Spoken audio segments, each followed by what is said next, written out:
Hello. Hello. Hello. The CBeebies presenter flex that we used to. That's the difference between 2008 and 2018. That word. Nobody was talking about flexes before. Flex? No, CBeebies was a thing back then, but the word flex in that context, that's a new thing, isn't it? I don't know. What does it mean in that context? What? Now I have to explain it. Yeah. I've only recently started hearing it, but when people are like, oh, he's doing the Hulk Hogan flex, which might mean, for example, you're lifting a weight or being a racist.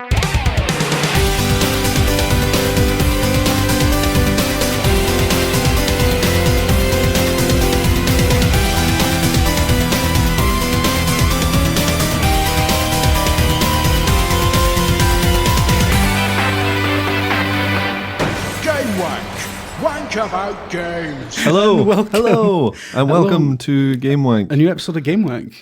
Who'd have thought it?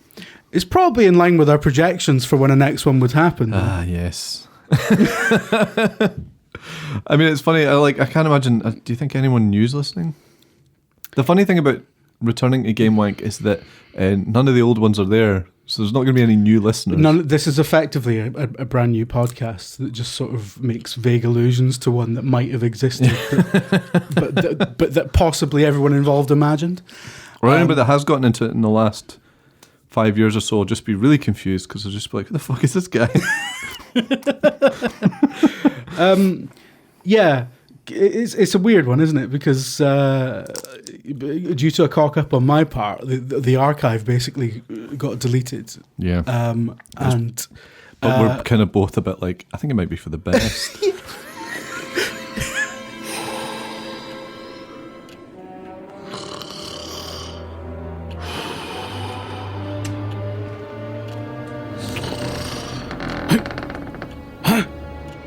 Who's that? I am the ghost of Christmas present, and I have come to show you the error of your ways. Aye? Well, I'm D.I. Tom McGreish for Partick Fraud Squad, and I'm here to draw you into a sting, you deceased cunt. What? SWAT team, go, go, go, go, go, go, go! Wait a minute, what the bloody hell is going on here? I just wanted to tell a cautionary tale. You'll have to be cautionary about your own tale where you're going, pal, or you'll get a booby right up it. No. I gotta hand it to you, Tam. You closed the book on a case this department's been working on for 167 years. Aye, but past and future are still out there. Somewhere. Present was the ringleader. Without him, there's a lot of tight-fisted old bastards who can sleep soundly tonight. I know.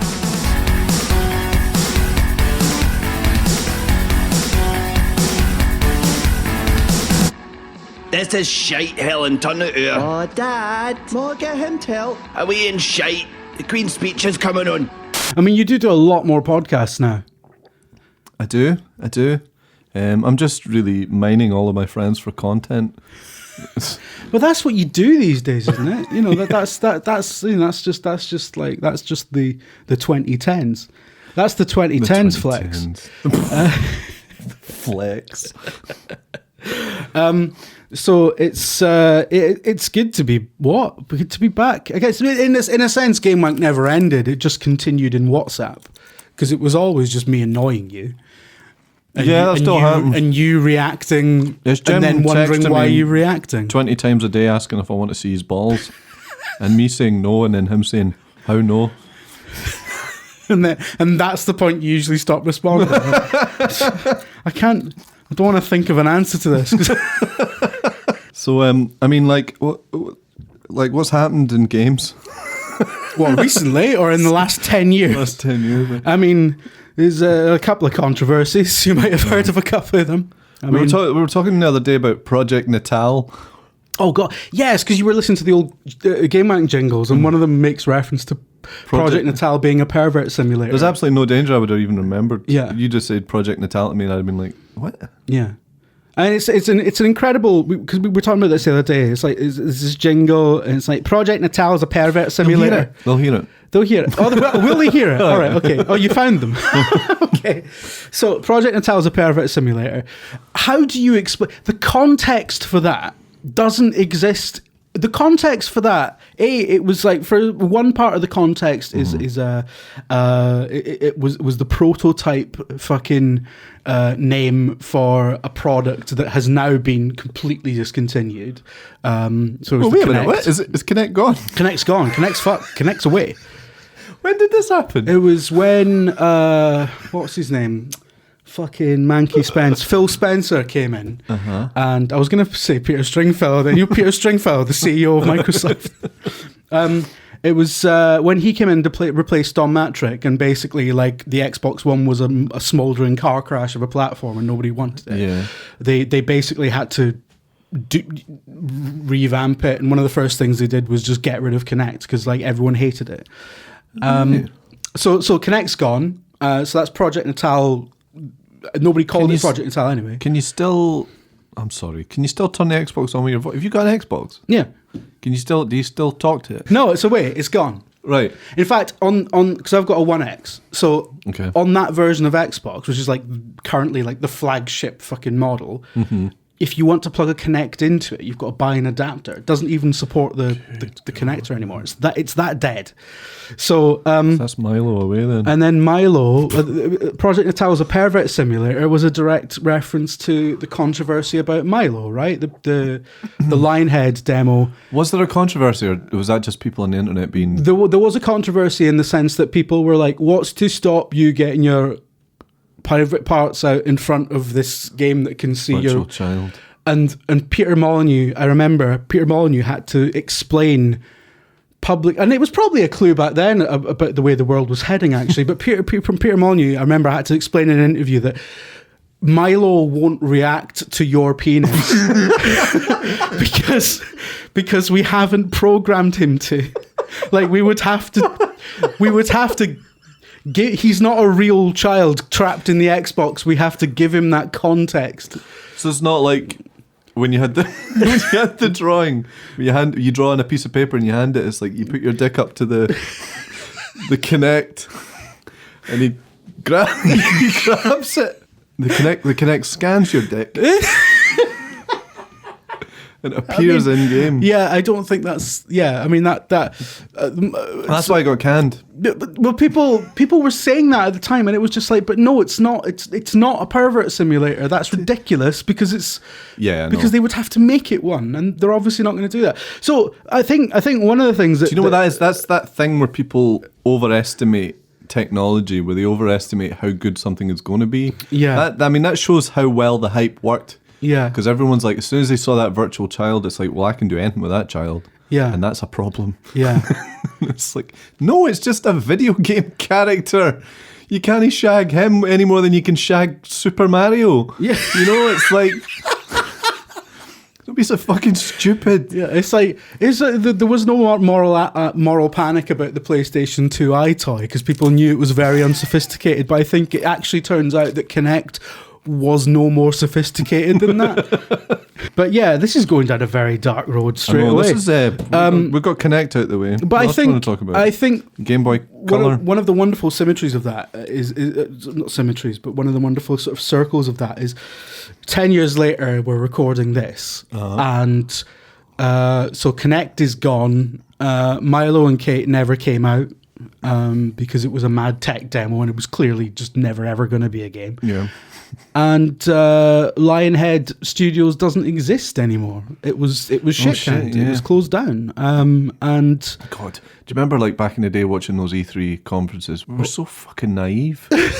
Seeing all that shit and being like, oh my God, wow, the future is here. And then a year later something shite comes out and everyone's like, oh, okay. I know. I think it was mad that like we didn't really. I don't know, because I remember thinking that the whatever follow up to the 360 was whatever it was going to be amazing, because the 360 was like one of the greatest. I think you can still argue that it was one of the best consoles of all time, despite the issues, despite everything. You know, we were, what was it, Nintendo loving Xbots, someone called us. But like we loved, like I loved the 360. I loved it as well. Like I think the 360 was like the SNES of its day. It was a great machine. Mm-hmm. And then the Fallout was such a raging disappointment. It was like but they're really turning that around now. The One X is amazing. Oh yeah, no, well I mean, we get to that point where I have to start talking about modern consoles, and I'm like, I think it's good. I've heard. I know someone that's got one. He's always got Spotify on when I'm round at his house, and it looks nice. That's two big ones ticked off the list. The light behind you went off earlier, which makes me wonder if somebody else is here. It's fine. I told them we're doing this. Okay, that's fine. It's okay. Someone's going to burst in and be like, "Excuse me, what's it? You podcasting? I'm calling the police." Oh my God, that's illegal in England. This is going to absolutely fuck your Airbnb rating. So it is. Can you imagine this? Can you imagine that? You know, there's little differences between like Scottish law and English law. Like, you know, people in Scotland are surprised that you can still drink on the street down here, for example. You imagine if that's one of the things. Like, if you're going to podcast, you have to do it outside. No, it's the law. Do it in your own house. You have to do it outside. We're in an Airbnb. We're in an Airbnb. This is like, just to ramp up the absurdity here. Jim and I haven't actually been face to face for. It's been a few months. Yeah. But the last time we were face to face, the exchange lasted 45 seconds. It was me handing you work to do. That's right. And then before that would have been another 8 months or something. Yeah, exactly. Jim's literally just turned up at my Airbnb with 2 mics, and we're. Yeah, I mean that's weird now, isn't it? Because like you're in an Airbnb in Putney, which is an area of South London that sounds like it's been made up for Doctor Who, but it is real. Putney, super Putney. First up the night, Nacht der Macht is traditional Thursday karaoke. Sandra. It was a theme she had on a scheme he had, told in a foreign land. To take life on earth to the second birth, and a man was in command. It was a flight on the wings of a young girl's dreams. It flew too far away.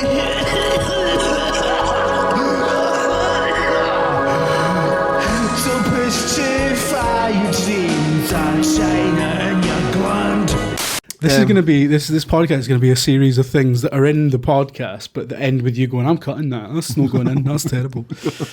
Right. What have we? What are we doing? That's probably enough of a. What is this? It's probably enough of an intro. I'd imagine.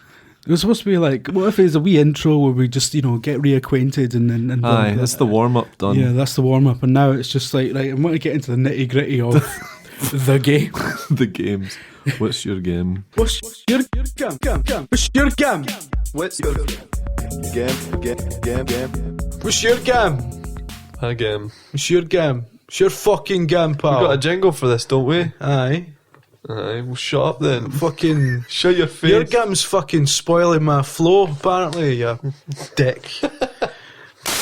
What's your game? You used to get annoyed at me. I remember that was a thing that happened every episode. I would be like, "What's your game?" and you'd be like, "What? Stop it! Why'd you keep asking me this so aggressively?" And then we cut to the jingle, and it was great. It was. I mean, it was a good title for a section. I mean, to be honest, you take any title of anything and say it really aggressively in a Scottish accent, it sounds pretty good. It's like when someone's here. It's like when a Scottish person very calmly says, "I'll batter you." I'll batter you. As if not even as a threat, just as a general sort of statement of fact. Just like, "Listen, I'll batter you." And it usually calms everyone down. All right. Okay. Yeah, fair enough. Right. Do you remember, sorry, I'm not going to keep doing this, but I'm trying to think of the weirdest places we've recorded Gamewank. This is probably... I mean, an Airbnb in Putney is the weirdest. Yeah. But we did do it at my work one day. I remember it was a Christmas episode, and halfway through it, the cleaner came in. And you had to do your like, oh, it's fine. They know I'm here. Jobby bum penis. This is two middle-aged people trying to remember stuff. That's what Gamewank's turned into. I know. God. Old wank. Oh, two men in their mid-30s Fucking in an Airbnb in two men in Putney. their mid-30s, one of whom is, for reasons known only to himself, currently doing an apology tour of fucking podcasts that are like dormant. Podcasts that he's spent the last year going, yeah, I'll get on it. I know. Oof. I know. Did you ever heard like I'm trying to think if the name would. Anyway, our friend Nicol, ages ago. Nicol Hay, Yeah, Nicol Hay. Everyone the was brass donkey. everyone was like, Nicol's got a good impression of you, Richie, and they would never tell me what it was. Like, what's Nicol's impression? It was weeks, and I was like, I caught up with Nicol. I was like, I hear you've got an impression of me, and Nicol just went, I know, I'm sorry.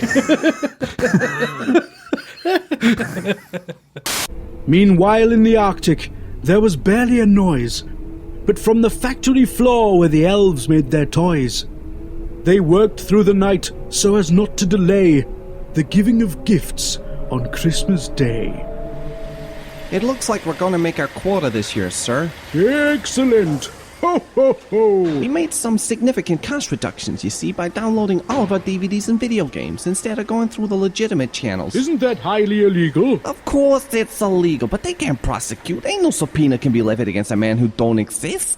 Plus, this place is way outside the jurisdiction of any police department. Did you study law? No, I just been watching illegal downloads of The Wire between the months of January and November. You watch crime drama illegally? Odds in the air, scumbag. What's going on? Santa here has been a very naughty boy. We've got you on 200 million counts of trespassing before we even get to your wee international piracy ring. You can't charge me with anything. I don't exist. Aye, exactly. Means I can set you up for a stretch in Shot's prison with no fucking trial, Mr. Christmas. Hey, now wait just a goddamn minute. You can't lock up the boss, man. Oh, and what's this? Child labour and all? Hey, we're no kids. Shut up, you wee shite. Get him in the van, Danny. Sad. But you can't lock me away, I'm Santa. You're just another fat cunt with a beard. And there's plenty of them in Gubbin.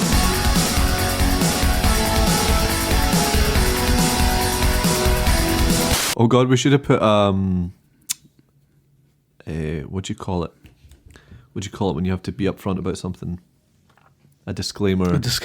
Fucking hell! Sorry. That was a senior moment. I know. Would you call it?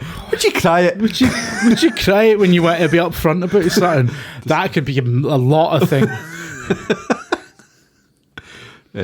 Jim works in games PR, so that totally invalidates any journalistic integrity.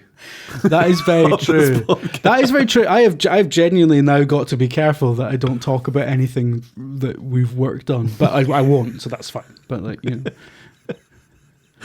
I'll do all of that. So here's my review of Mega Man 11. That's one of the things that I kidding, can't talk kidding. about. I'm so kidding, it's I'm just fine. going to have to sit here in silence while I you haven't actually played Mega Man 11, which is ridiculous. But you know, I was kind of hoping Jim could get me a code. You could. I mean, you've been waiting for Mega Man 11 for about 25 years. I know, and then it just shows, you know, you get older and everything stops mattering. Everything stops being important. Yeah, You're just like, you know, Doctor Who's on now, and I'm like, I'll watch it later. yeah. I'll watch it tomorrow. Yeah. Mega Man 11's out.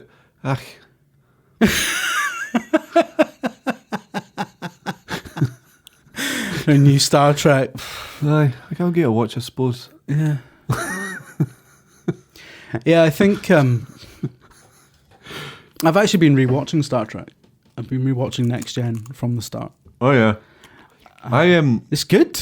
It's fucking great, man. It's good. It's really good. Watching it going, this is fucking brilliant. I mean, watching it with someone as well, for whom it is their first time as well. Oh, no, And that's it's good. like- Yeah, no. And I've just been like, I've been amazed at how good it is, how well acted it is, how just wonderfully put together it is. how everyone involved in that show is on top of their game and everything. And then kind of realizing, like, I don't think I was old enough. I don't think, pinning it to age doesn't really make sense because everyone's different. But like, I don't think I was ever at a place before where I could really appreciate like the quality of the work that went into that show until now. And now I watch it and I'm like, Jesus, this is incredible. Also about just what they were doing in terms of how the characters interacted with each other and how they dealt with how to write a show that doesn't have any conflict between characters and all that sort of stuff. Yeah. But like, I think I'm enjoying Star Trek Discovery. I think it's great. I really enjoy it. But it's very much a 2018 show. It's very much a modern show where every single character has some sort of weird baggage and everyone's messed in the head and all that sort of stuff. In some sort of way, like they've all got baggage and they're all dealing with something, and this isn't me slagging it, it's great. But it made me realise what I loved about Next Generation, and the fact that Next Generation is just a show about a group of people doing their job. Yeah. But they're also doing it really, really well. It's about like the best. It's I love competence, isn't it? Aye, Like you the said, scenes that I love. It's just like when they're standing in engineering around the table, coming at like problem solving and all that sort of stuff. I'm like, I'm watching a team meeting. Like I'm literally like, this could be. Yeah. It's I love how corporate work in space with some drama. Every episode of TNG, like, I mean, they have all those little meetings where they literally have like a big sit-down meeting at the start of every episode. They're like, how are we going to fucking sort this out? Right, it's the Monday meeting. And it's mad. Like, everyone is so professional. Not a single person is eating a bacon roll at the time. And they could get one. You know, there's a hole in the wall. Someone comes in late with a coffee. I know, it's like that happened on Deep Space Nine. That Deep Space Nine is when it started becoming like yeah, of course. I think when I was growing up, like until very recently, actually, I think I was always of the opinion that like, well, Deep Space Nine is the best Star Trek, and I'm like, I've kind of revised that now. I love Deep Space Nine, but I think I don't know. I don't think it. I think to make a show as good, which is literally just about, as you say, people who are just very competent and really good at solving problems that are thrown at them. Like Deep Space Nine wasn't about that. Deep Space Nine was about folk just fucking screaming at each other. Aye, well, yeah. Deep Space Nine was about Cisco shouting at people. Well, you know what? I think Deep Space Nine was like the thing. Again, the thing I love about Deep Space Nine is that they wanted to make a Star Trek that was edgy and dark, right? And now, when you say that, now you know. Like, if you said that about any other TV show now, it's like, we're going to take this show and we're going to make it edgy and dark. You'd be like, oh no, that's terrible. I know exactly. That's total pure Zack Snyderville. But Deep Space, what they did, the way that it was ingenious, the way that it was really good in Deep Space Nine, is that they essentially didn't change the characters. They didn't change how the characters saw the universe or how they dealt with problems. It was more that just they were put in a high stress situation. Yeah, it's like. I mean, the line that you always bring out is the one from the Maquis about, like, I can't believe we're doing this. The one about the one from the Maquis where they're like, you know, it's easy to be civilized or whatever when you live in paradise. I was like, that's what Deep Space Nine is. About people trying to remain trying to still be good people. It's easy to be a saint in paradise. That's the line, yeah. When it's like just people trying to be good people in a bad situation, and that's what's. Yeah, that's what's amazing about it. I love it. It subverts everything about it. It's like Next Gen is like that's like Next Gen is almost like the Federation propaganda, and Deep Space Nine is like, well, this is what society is actually like underneath that. Like, it's easy to be utopian when it's a society of 1,000 people on a starship, and you're all broadly going in the same direction. But like Deep Space Nine had to deal with Deep Space Nine had to deal with perverts and drug dealers and that.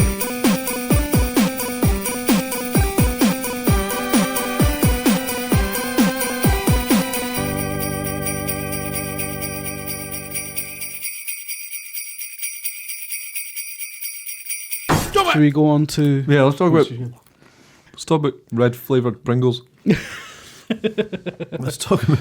So, what's your game? You used to say that about crisps. What flavour do you want? Red, blue... And then Walkers came in and messed it all up. Yeah, exactly. Yeah.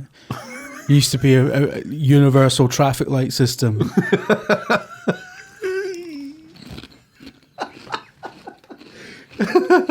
Now everyone's fucked it. Aye. Walkers come in and it's like, no, salt and vinegar's green now. How? It doesn't make any fucking sense. No, cheese and onions. Well, you think of spring onions, don't you? Yeah, Anyway. but I mean, but at least you can sort of you can imagine the tangential link between onions and green. Yeah.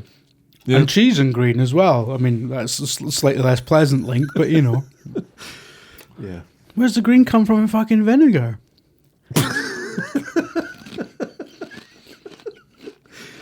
It's disgusting. Anyway, Red Dead Redemption. This is why we fucking Brexit. Bloody European Union. Bring back blue salt and vinegar Fucking crisps. people in bloody Luxembourg telling us what colour our crisps are meant to be. Or whatever. The Germans, they always wanted to change the colour of our crisps. It was like that when I was a child, and it's like that now. If it wasn't for us, buddy, you'd be eating salt and vinegar crisps out of a green packet.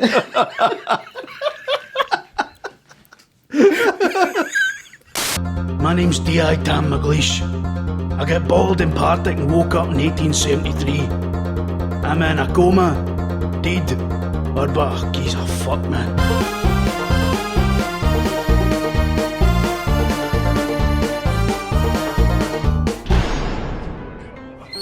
Barkeep, you seen my no-good, lazy-ass son-bitch deputy Tam McGreish? That crazy gibbering fool? Boy, I never seen a man who loved hookers like him. He's in the back with Pam. Tam and Pam?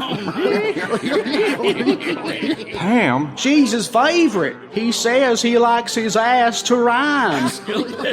Said he was a sexual poet or some shit. Oh my... Now, son, what in the blue-ass blazes of hell you talking about? Fuck you's laughing at.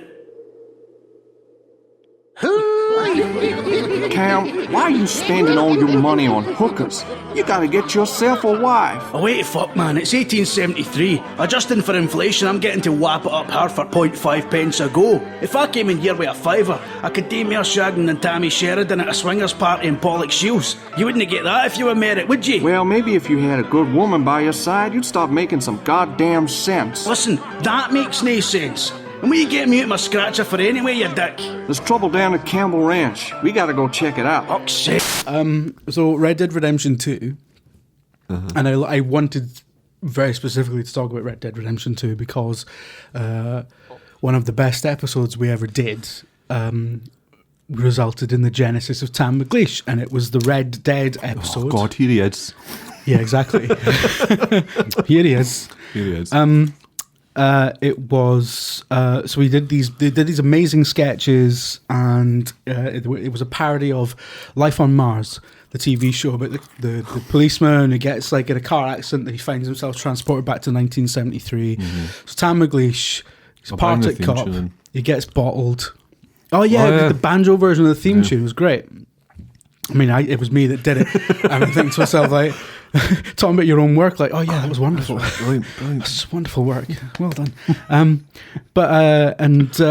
remember Crystal did like an incredible Southern Belle character, and she nailed the accent and everything. I think that was one of the an idiot sheriff. I think. Yeah, and it was bizarre. It was like it was some bizarre sketch about like how there was some criminal shagging cats. And we had to like do a stakeout by dressing up as a cow. Pantomime cow. Jesus Christ. How we got away with any of that? Well, it's because we had no professional obligations or anyone to tell us no. Well, yeah. I mean, that's the thing, isn't it? It's like, I mean, I think there were people on a monthly basis like, can you just no do the sketches? Like, fuck off. Yeah, we were like, excuse me. Listen, mate. But we saw that as our USP, though, didn't we? And you'll note that there are no new sketches in this one because we just can't be bothered. We did. I mean, we did think about it. There was a couple of, but then we're like, why? Why? That was the bit everyone told us to not do. Yeah, let's do that. Let's spend like a good couple of weeks doing something that everyone will be upset with. But yeah, so so that was like an episode back in 2010. As I say, the genesis of my breakout character Tam McGreish, which has taken me all around the world. Oh God, it really has as It well. fucking That's the tragedy of it. And Red Dead 2 is it's good. So that's my review. It's good. I really want to. I mean, I've gone full da when it comes to games now, where I'm like, I'd really like to play that. I'm going to wait 6 months when it's 20 quid. Although if GTA 5's anything to go by, it'll be 50 quid for ages. Yeah, because of the online. Oh God, of course. Yeah, that's why they do it, isn't it? Online has launched, or at least the beta has launched recently. I've not played it, but I gather that it's like it's very good. I don't know if GTA 5 Online's anything to go by. I'll play it for about a day, and then it'll be beset by problems, and I'll just get griefed constantly, and I'll never touch it again. So I don't know, but yeah, the base game's really good, and it's people talked initially about how it's like a really it's like a really detailed, really well thought out open world, and it's like a real. Is this the online? No. It's just in general. Just Sorry. Red Dead, the base game. People talked about it initially in the initial write-ups and stuff. People talked about it being like a real game changer, right? In terms of how intricate its world was, and how like cleaning your guns and how deep sure the interactivity was. But it's actually as good as I think the game is. All that stuff. Once you've played it for a bit, it's actually quite piss thin, to be honest. Right. And I think. I did see someone complaining about the animation of skinning rabbits and how long it takes. Is that right? Yeah, it takes ages. Some that's weird. Some of those things which are obviously designed to add authenticity and flavor to the world are really really long-winded, and it takes ages, and you have to watch them do the fucking thing every time. And there's no fast travel system. There's rudimentary fast travel, but it's not like, you do have to do a lot of kind of wandering around on your horse to get places. So a lot of the stuff they've put in for authenticity is just kind of tedium and busy work. And then there's other weird stuff where it's just like, the whole thing about you have to keep your guns clean unless they or they'll lose efficiency and stuff. And it's like, okay, that's realistic. But when you do when you clean the gun, it just wipes the outside of it with a cloth. It's like, it's not really cleaning the gun though, is it? It is like is that literally the animation? He's wiping it with a cloth? He just wipes it with a cloth on the outside and shines it a bit, and then you see like the gauge for like a rate of fire and efficiency goes up, and it's like, I mean, to be fair, he doesn't put the wee plunger down it or anything, and I'm like, excuse me, I know nothing about firearms because I'm not American, but I've seen enough films in that to know that if you want to clean a gun, you've got to put a wee plunger thing down it. Right.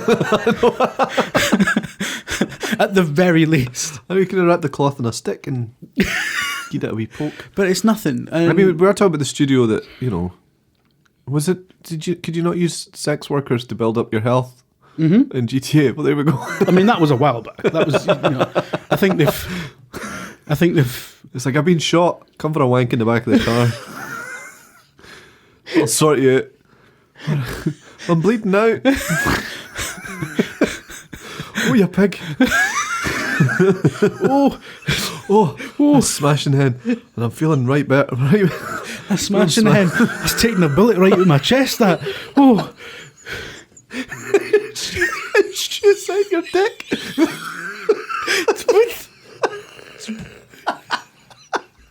Close a bullet hole in the roof of the car. She's kneading it out. It's terrible. Oh dear. Nothing like that happens in Red Dead 2. The closest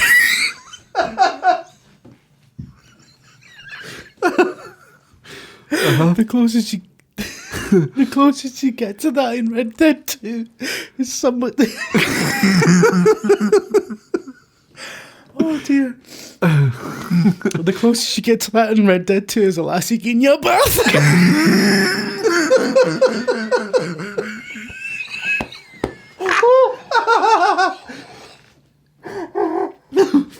Getting your bath? Yeah.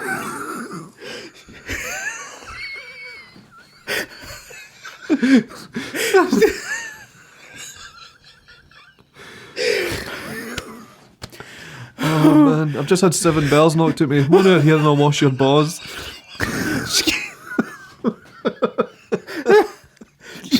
Give you a bath.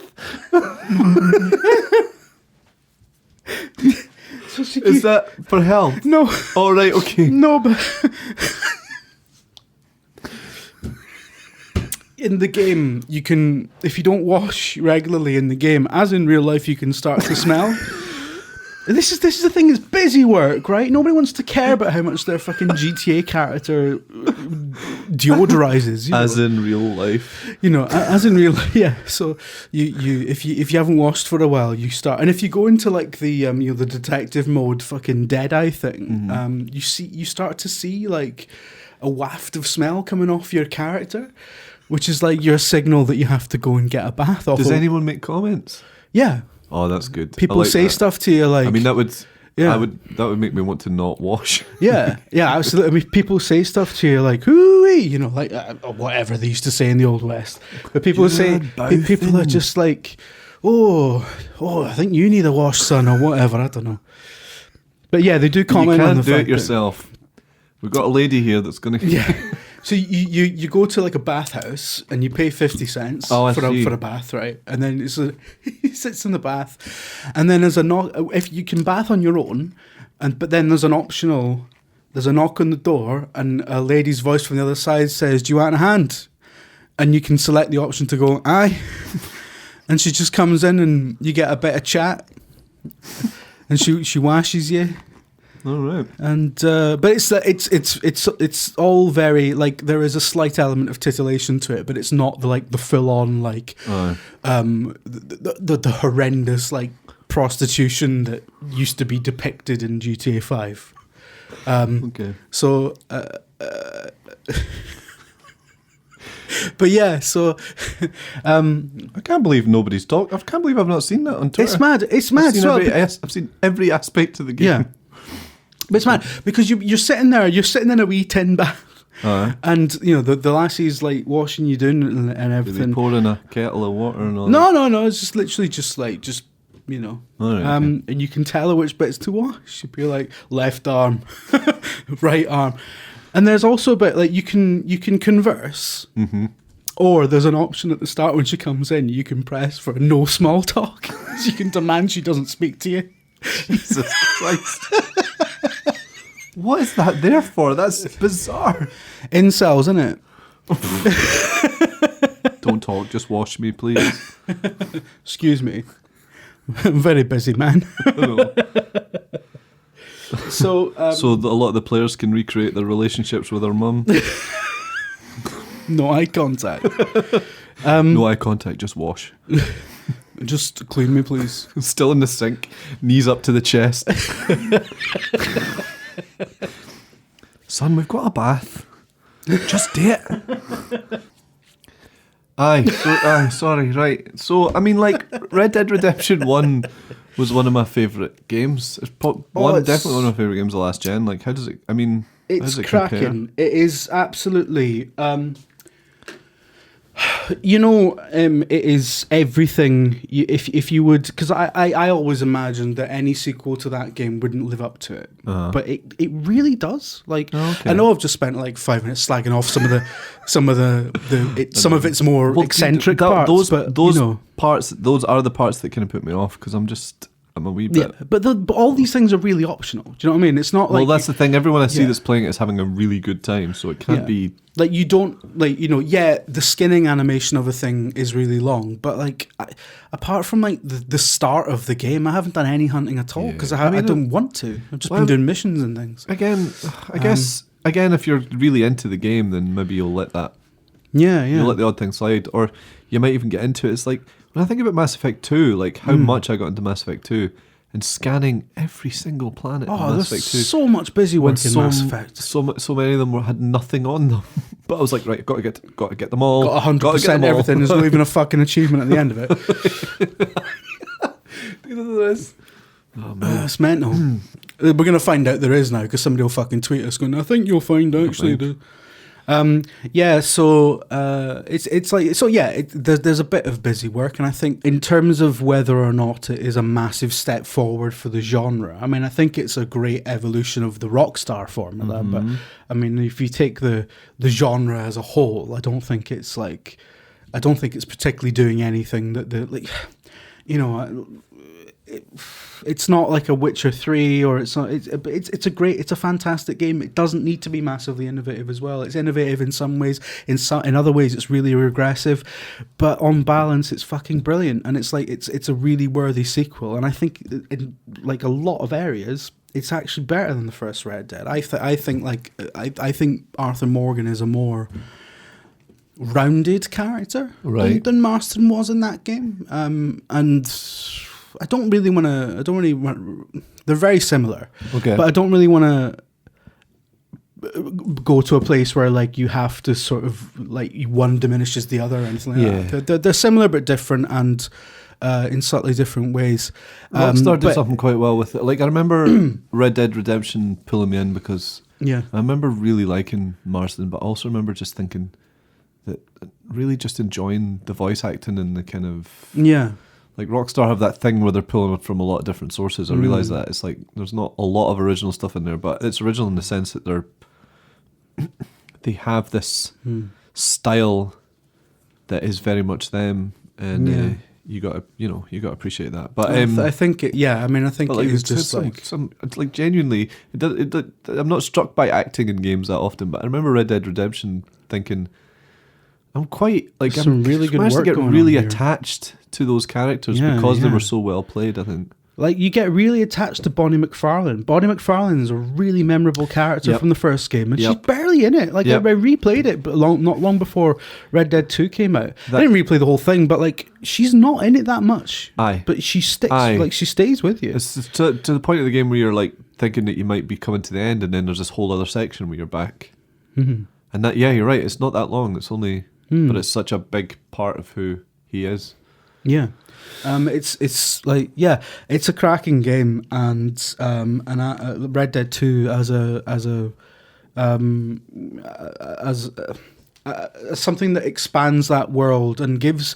It's a really nice companion piece to the first game as well, because it really. I think it changes it subtly because like you know like two of the major villains in the first game are characters in this one that you'll get to be really attached to. So you because in the first game you're told that Marston used to be in a gang with these people and you know and used to have a sort of brotherly relationship, but now obviously it's adversarial. But you don't when you see that side of it, when you go back the 15 years or whatever, 11 years or whatever it is, and actually see the point in his life where he's maybe thinking about leaving, but is very much like a part of that family. You know, it adds weight to the first game. I think I'm really looking forward to actually finishing this one and then going straight into the first one again. Yeah, because it especially as well because like it runs in 4K on the Xbox One X, so it's. Like, it looks amazing. How does that all work? I mean, is it still... Do they reskin it or anything like that? Or is it still... It's weird. They do some weird... they mess around with the code, basically. So they get it to render at 4K, and they get it... They push it so all the level of detail stuff is always maxed. Okay. It's weird. I don't know, because I'm not a coder, and I think, like, if I tried to... Explain it. If I tried to explain or understand it, I'd probably explain it wrong. But it's really, it looks amazing. Like the first game, if you run it on the One X, it looks incredible. And it looks better than than a 360 game has any fucking right to look. Basically. So, but yeah, so I'm basically Red Dead's amazing, and you should all play it. I took a peek out the window, and there was the darndest thing I ever saw. What? I think I may have witnessed some kind of unholy union of man and beast. What? You mean a man be loving a cow in the way he might say love his wife? What? Making up breakfast, taking it to the pictures and that? No, Tam. In the carnal sense. Oh, wait, fuck, man, that's bogging. I've also been playing Assassin's Creed Odyssey, which is also something I love very much. But Assassin's Creed is a lot harder to stick up for. Everyone hates it. But I love it. I think it's wonderful. I mean, it's obviously still massively popular. Yeah, it's a weird one, isn't it? It's like I don't really know much about the Assassin's Creed games, but it's I like do how remember... everyone hates Skyrim, but everyone seems to own 4 copies of it. I think I watched some gameplay footage of the new Assassin's Creed. Is that the one where like there's a bit in the game where she finds some underwater cave and Pythagoras is kicking about with a fucking magic staff? Yeah, that's it. That's Assassin's Creed Odyssey. Assassin's Creed Odyssey is wonderful for the... I loved... Like, they really revamped the series because it was getting a bit stale when they got to Unity and...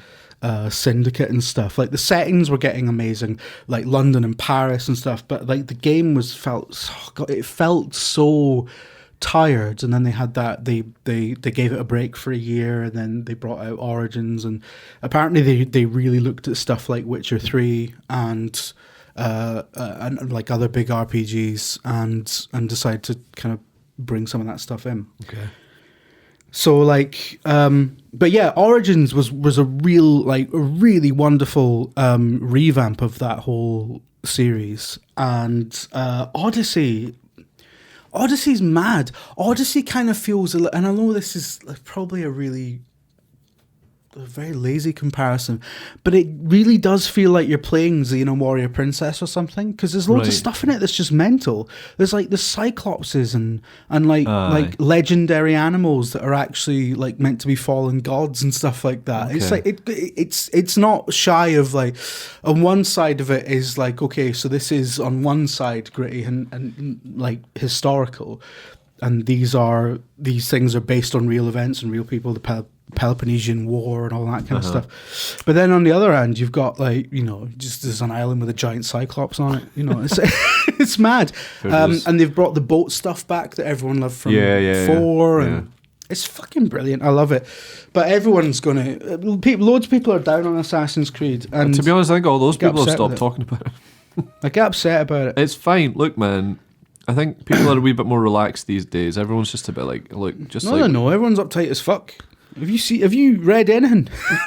Yeah, I think you may be right, actually. I think I'm talking about myself. I've been given a glass of water in Richie's Airbnb in a glass that's branded Young's London Stout. This glass has clearly been nicked from a pub. There's no question. This place is really weird. There's like some like old framed like Last Will and Testament out there. Really? When I walked into this apartment and it was like it's really nicely decked out and everything, and it kind of looks like Poirot's apartment from like the ITV show. It looks really smart and really. I walked in and I was like, we recording at the fucking Tory Party conference. Do you know I spent about 5 minutes the other day just genuinely like really giving some serious thought as to how to frame a tweet around the joke Poirot's of the Caribbean. And I had to give up on it because I had nothing. And I didn't want to do that cop out of where you just say something and then hit send and put send tweet at the end. So I was like, just leave it. It's not even good. It's not even good. So I'll just put it in the podcast. I'm thinking about that now. I know. Because he did that. I'm trying to think of like, did Poirot do anything on a boat? And then I'm thinking of Death in the Nile. Like, that's not the Caribbean, is it? That could be the episode title. Poirot's of the Caribbean. What idiot called it Death on the Nile instead of Poirot's on the Caribbean? And then you get loads of tweets going, the Nile's no in the Caribbean.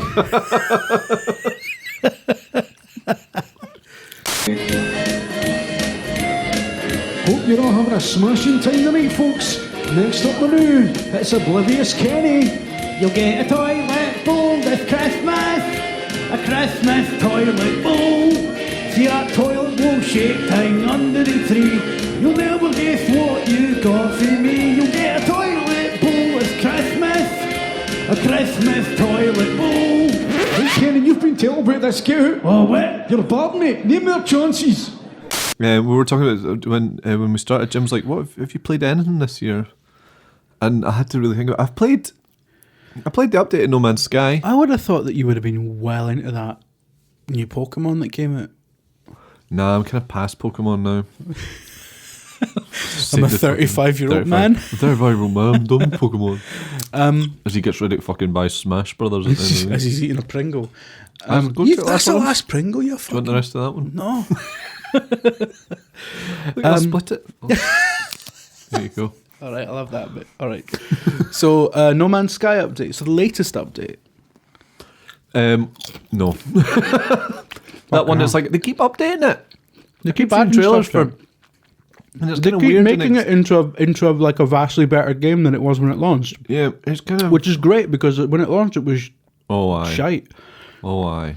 So I mean, I got it, and I remember the first time I played it. I remember the weekend.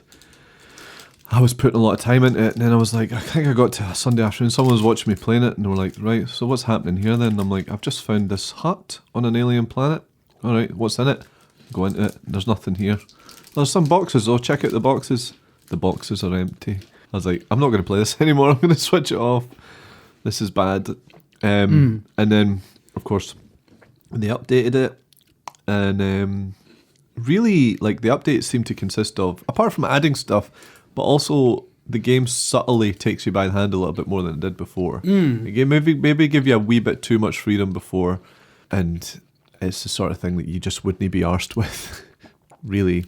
I just remember when the game launched, I just remember that opening. Like, it dumps you on a random planet. Aye. And some people were getting dumped on planets that had like acid rain and they were like instantly dying and stuff. Oh, yeah. Well, I mean, everyone starts on a similar terrain now, and it is still dangerous. Yeah. But it guides you through the first sort of few creations and things like that a bit more. So it kind of a little drip feeds you, like by after a certain amount of time you're building bases, and you're getting attacked by pirates in space and all that sort of stuff. Okay. And it's, to be honest, it's like it's not what I would call a massively exciting game, but it's kind of nice and like boring nice is what I would call it. Have like any Star kind Trek of... 1. It's boring nice. Boring and enjoyable. You mean like is that the J.J. Abrams one? You know the does it have? I think the problem with it is that it didn't have any. It had a structure, but it didn't have any rhythm. Like it didn't have a. It didn't really have much of a loop. Like, and I think, like, if there's a really solid loop, something like it's a really. It's not a direct comparison, but something like Destiny, right? I thought Destiny was boring as fuck, but people loved that game. And it was really repetitive and it was crap, essentially, but it had this really tight kind of gameplay loop of, you know, of the actual shooting part was really, really solid, and then, you know, the collecting loot and everything. And No Man's Sky felt like it was going for being essentially a loot management game.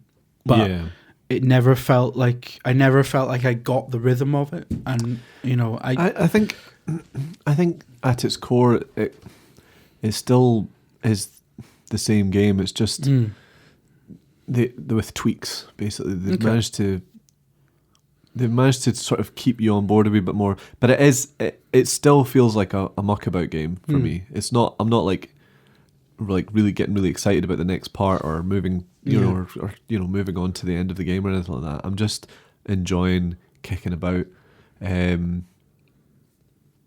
which is nice. It's nice to have a game like that. You can just pop on and fanny about, and especially if you're just like I was, a few nights having trouble sleeping and stuff. Put that on for like half an hour in the middle of the night with the headphones on. It's lovely. It's just really lovely because it's low pressure. And for a man who's terrible at games like me, sometimes a nice wee low pressure just thing to fanny about and is lovely. So yeah, no, I got a lot more out of No Man's Sky this time. But like the updates again, like every time they show new updates, it's like, well, the last update I saw was like, we got fireworks in the game now. You can watch fireworks. It's like, cool, nice. But then there's like the underwater base stuff and all that, and exploring underwater terrain and all that, which they've obviously gotten from like Subnautica or something. But it looks like they're just picking little bits of different games and throwing them in there. But it's interesting that they're still going. I think it was really popular. Like, I think it was. I mean, it's interesting that there's probably more updates to come as well after that. I think the game got. I think with the first kind of, I think it was the Atlas update that came out about a year after the release. I think that it sold really well, and I think that update gave the game a bit of a second win. So I think Hello are really. I think they're still. I mean, I don't like know for sure or whatever, but like, I'm pretty sure they're still making. I hope it. Money out of it. I hope it's worked out for them, because I think they got fucked with that. Because to be honest with you, it's like they probably had an idea, and they were a very small team of people, and that was like, I don't know, it probably started life as a wee. They're probably like, we've got this wee indie game that we're going to make. You can fire about space, do whatever you want. If that came out as like, you know, just a low fanfare, just wee number that they put on the on the PlayStation Store or something, I would be like, this is quite nifty. But it was like, this is the game. Like, literally, I remember seeing the trailer at E3 and thinking, this is either going to be terrible or it's going to be the game that I've been waiting for my entire life. Yeah, I remember thinking. And it's like the middle. It's somewhere in the middle now. Yeah, but it's not terrible, but it's not like, because I just always wanted to, I remember playing Elite when I was a kid, and I just all I wanted to do was get out of the fucking ship. Yeah, that was the same. I mean, I didn't have Elite. In fairness to No Man's Sky, it is the only kind of space sim that really does that. You can land anywhere and you can get out the fucking ship. And it's brilliant. Well, for me, it's like, it was Colony Wars when I was a kid. It's like when you see planets, I was like, I want to go to that planet. Yeah, I mean, it was always fun flying about in space and shooting stuff, but it's like, I want a proper. I want to explore. And then the next step was Mass Effect, like going on the Mako and all that. Yeah. I got quite, I used to love the Mako because it made me think of like shuttlecrafts and things like that. But yeah, I mean, I did wonder actually. I did think that, like, because what a lot of people wanted, and this is referring specifically to the first version of No Man's Sky, but I think a lot of people were describing a game that it wasn't. A lot of people were saying like, well, I really wanted, procedural generation is always creates like sort of universes that are very shallow. And, there was also that question started creeping in. Like, the more trailers, more footage came out. Yeah, like you felt it just creeping in. Everyone's starting to go, so what do you do? Yeah, totally. Like, what happens? Well, you don't.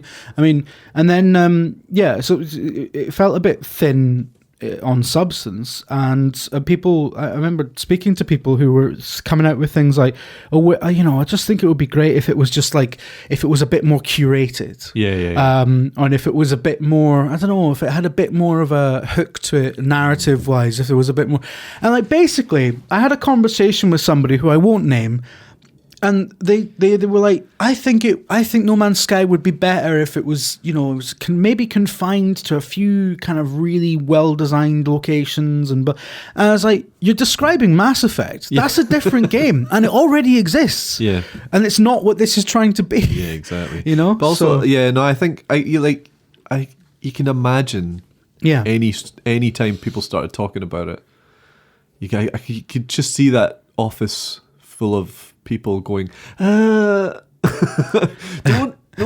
say that. Oh no, that they would probably have been absolutely shiting themselves, and that was probably just a hellish time for everyone. Yeah, I've not been following. I've not read any interviews or followed any news stories. This is pure speculation, but having worked in teams of people before and having to manage expectations of products and things like that, it must have been a nightmare. We were talking about competency earlier. All I'm imagining now is like the crew of the Enterprise just standing around going, Mr. Data, how do you think we can make this game good?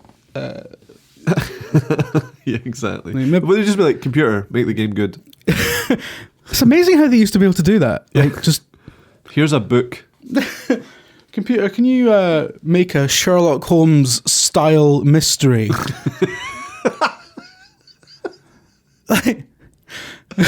Computer, give me a golf comedy starring Rick Moranis. Yeah. I read a really shit take about, Next Gen recently, about people were talking about how like, because the technology depicted on that show just looks really basic now. And I'm like, are you fucking joking? Where have you seen a holodeck? They're in space.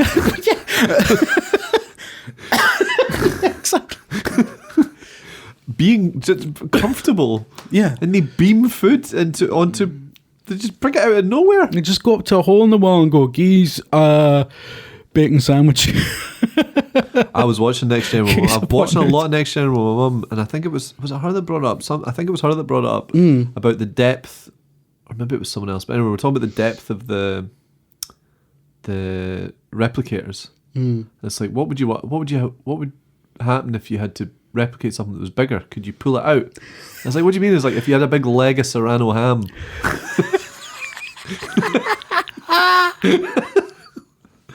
A big pizza. You'd go downstairs to the fucking industrial replicator. You wouldn't use the one in your room for a big pizza. Imagine the trouble you get in. What you did? What you mean in that industrial replicator? I can't get the big pizzas at the industrial replicator. Mate, we use that for fucking ship parts. Well, no, because we can't fix the ship because you've been making 16-inch pizzas. Remember that episode where they just used it to get wedding gifts for people? You know, the big. Oh, is that? There was the big. Are those industrial Well, where I don't think Worf and maybe- Data are standing yeah. looking at wedding gifts. They maybe weren't the industrial, but they were the bigger replicators that you Right. could get a pizza out of.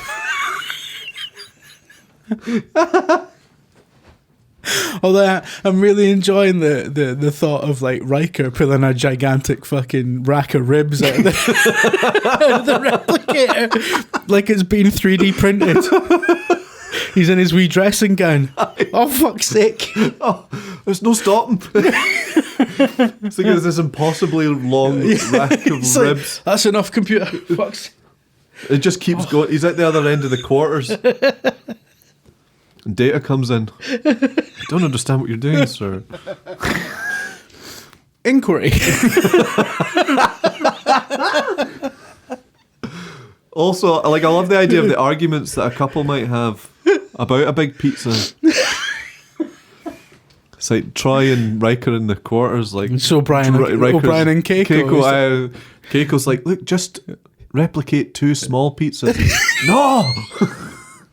See, I don't think Deanna would argue with Riker. I think Deanna would be like, you know, as long as you're expressing yourself, that's fine. But I think Keiko would be like, Miles, we don't need big pizza.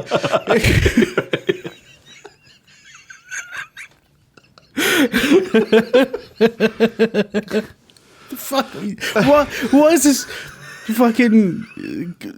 fucking Trek tangents wank? This is Gamewank. That absolutely is Gamewank. Actually, as soon as I said that, I was like, "What am I saying? This is what happens." Pulling a giant pizza out of a replicator. Here's the thing about Deanna Troy, right? I was watching an episode the other day where they find that planet that's been absolutely annihilated, except for one wee house and a wee square bit of grass, right? One wee house. And Deanna's in space, all looking at the screen, and she's going, she senses something from the wee house. How does that work? Yeah, it's mad, isn't it? It's like, imagine that. You see that shit like that happens when they're in like a subspace communication. I'm pretty sure when the person is like light years and light years away, and they're just essentially communicating over fucking WhatsApp. Yeah. And she's like, and they're like, what are your thoughts, counselor? And she's like, oh, I wasn't sensing it. I think the guy's all right, you know. And you're like, how do you know? She's just making up. He's lying. You're fucking lying. I didn't believe you. Picard, you're a fucking liar. How bad are you? He's a topic. Project Natal's a pervert simulator. He's a topic. See them folk who make the violent games? I think they're terrorists. He's a topic. I don't know, mate. I only play FIFA. He's a topic. I'm sure we'll be shagging robots by 2050. He's a topic. I personally think theft should be legalised. He's a topic. This is an independent chocolatiers, mate. We didn't need topics. He's a topic. He's a topic. Returning He's a topic. And specifically, like, we've just forced an issue in here so that I could use that jingle again. It's got my favourite joke in it. Yeah. I mean, What is your favourite? We didn't do topics here, mate. Or independent chocolatiers with any day topic. This came from your mate Bitch. Aye, well, my pal. My pal told me the story. He went into Thornton's and tried to buy a Mars bar. I think it was. I'm like, we didn't do Mars bars, mate.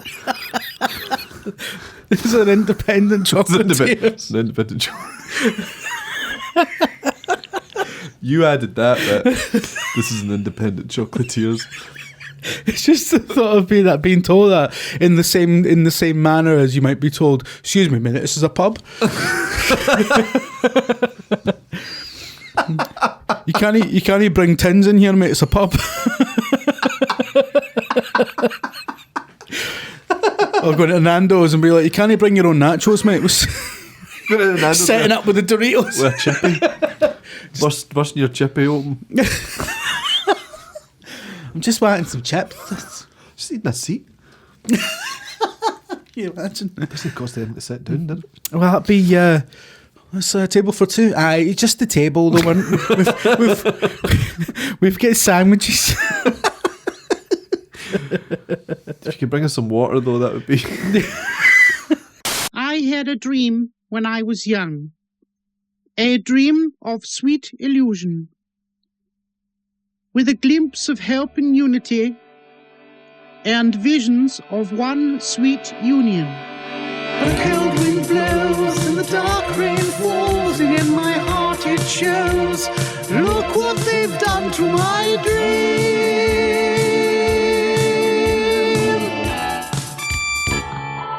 Oh, you call that a speech? Hey, fuck to hell and turn it to her. So what's the topic? The topic is, I've even forgotten the... people might remember way back in this show's history, us doing a lot of stuff about OnLive. Oh, we were very excited about We were very excited about OnLive, particularly because at one point they gave me a press account. So I was well up for it. My main use, I used to just play the demos and watch watch clips of glitches. Yeah, I mean, I think that... So, OnLive was a great idea, and this is really controversial to say this because everybody hates the idea, but I think it was a great and forward-thinking idea that just arrived like 10 years too early. But we said that. Yeah, we really did. But it works now in the former PlayStation Now. That doesn't get talked about very often, but my colleague Dave Mills uses it all the time.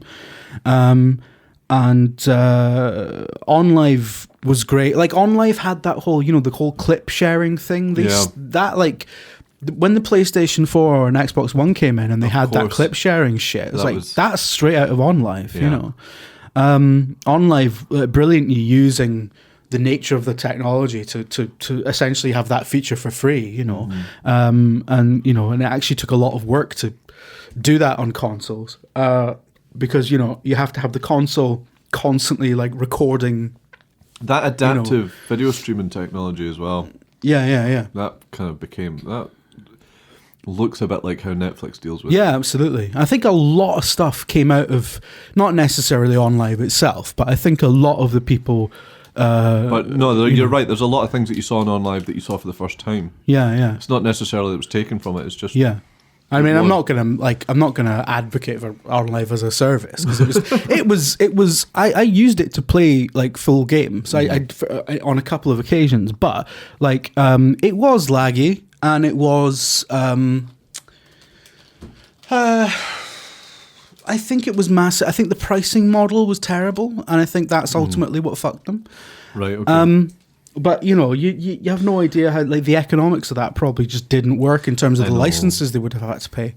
Well, I guess there's the whole public attitude to digital again. I mean, obviously it was moving that way, but yeah. I mean, I think it still is because obviously the digital pricing is ridiculous. But I think I mean, back then most people I would say were really of the mind that I quite like having the game boxes and I quite like buying physical, and I can't downloading gigantic games on this. It was a massive hassle, and I think now it's very different. I think you can even see now you can definitely see digital making a massive dent in because up until very recently they didn't count digital sales in charts. Right. So it would be like, just to pluck an example out of the air, and I don't even know if it's... I'm pretty sure one of the Assassin's Creed games or something looked like it hadn't sold that much. And then actually it turned out it had outsold the previous one. It's just the charts weren't counting digital. So stuff like that, like it's really like... It's massively turned a corner on adoption of that. So basically, I guess the point is we're in a different world. But like, if OnLive and things like it are spiritually coming back. Google are they've got a beta running at the moment called Project Stream, where I think a few people are able to play Assassin's Creed Odyssey over it, and by all accounts, there's a Digital Foundry article where it seems to run quite well. But like, rather than talk about that particular platform, because like I think I'd rather not get into like, well, it doesn't run at 60 frames a second. It's more the sort of like the cultural implications of that are enormous, and I think because all it takes is for one service to get it right. I know. You know? Well, I mean, like Netflix completely. Changed everything. But also, like when you look at what the Switch has done, in terms of. Obviously they brought out the Switch, and it's like you can play it on your telly, you just pull it out, and you're like, the Switch is, honest to God, one of the most incredible gaming developments in the last. I'm not going to pull a number out there, but it's amazing. They've done something really amazing with that. I mean, it feels like a real step. I just remember in the first, excuse me. I just remember in the first few months of like playing Zelda and stuff, and how like, I could hit the power button and be playing it immediately, and I could play it for I could be playing it for 5 minutes while I'm waiting for someone else, or it's all that sort of stuff. But also it's the on the go aspect as well. Yeah. And like, but with the Switch, it was like I'm playing the game on my telly. Now I'm playing like there's not even a need for cross save. It's the same machine. Yeah. And of course the implication with streaming gameplay is it's a similar thing, because like you just jump from one device to the other to the other to the other, and it's like it's like you're literally I'm bored for 5 minutes. I'm going to pull up my phone and continue my game of Assassin's Creed or whatever. Yeah, and that's which would be sounds mental, but it would well, I guess it would have sounded mental 10 years ago, and now it just sounds like that's probably going to happen. Probably what's going to happen. But like there's another I can't remember what the name of it. I think is it Shadow. I keep getting adverts for it on Facebook. Shadow the Hedgehog. Sorry. There's a firm that does essentially it gives you just a virtual PC, a virtual desktop. Right. So they're not trying to be like a streaming competitor to Steam or whatever. They're literally just like this is the equivalent of a high-end PC, and then you can install Steam, install your apps on it or whatever. So all you've got at your end is like a dumb terminal PC that's just running the video stream, and your actual stuff is running on there. Does that work with stuff other than games? Yeah. It's literally just like, so they use games to advertise it a lot, because obviously But it's essentially like, you can run fucking Premiere on it in theory, stuff like that. Right. So and it was, and they're saying it as this idea, like a lot OnLive did actually, is this idea of like, maybe it's better to pay a subscription instead of fucking upgrading every 2 years. It's like, and that idea is attractive, and a lot of people will argue about the economics of that, and a lot of people pull out figures and stuff. They sit there with it's like, fuck off. But like in principle, I think the OnLive idea was never bad. It was just badly done and too early. Well, in terms of the economics and how it affects the industry or the market or whatever, those elements can't really make decisions based on that, because ultimately the only thing that's going to decide anything is how people are using the technology and how attractive it is to people. So it's like I mean, obviously there has to be some sort of care going on in terms of how they manage it and how they make money off of it and how they maintain it and all that sort of stuff. But ultimately, if someone starts using a particular product in a particular way that's good for them, then the industry just has to deal with that happening. Yeah. And get on with it. Well, that's it. I mean, the industry is constantly changing. Like, you know, the way, if you compare now to 2008 again, I mean, the society at large is vastly different in terms of what people will put up with, what people expect. Yeah. People don't buy DVDs anymore. Like people. Well, that's obviously a prime example. It's like it's like DVDs stopped because people stopped needing them. And it's one of the biggest, most relevant examples. And now, I mean, people who buy like 4K Blu-rays and stuff like that. Like, generally, I think it's. I mean, if me and people I know or anything to go by, you might get like those, like a couple of films that you really love on like that format. Well, but I mean, this is something that we talk about. I do another podcast about films called Video Namaste, and the two guys I do that with, Danny and Finley, who I'm sure everybody's listening knows anyway, but those... They're a couple of dirty wee bastards. Well, they have a deep love of like film and cult film and all that sort of stuff. They're well obsessed with VHS as well, aren't they? That's happening, yep. But I think what happens is that you find these new... Like, so obviously physical media is kind of dying a death, but at the same time, it's like you've got companies finding interesting and new ways to utilize it and turn it either into a collector's market or, you know, treat it in a certain way. So you got like, you know, you got companies restoring like obscure cult films and giving them like really lovely packages and little special feature packages and all that sort of stuff, and catering for a specific audience.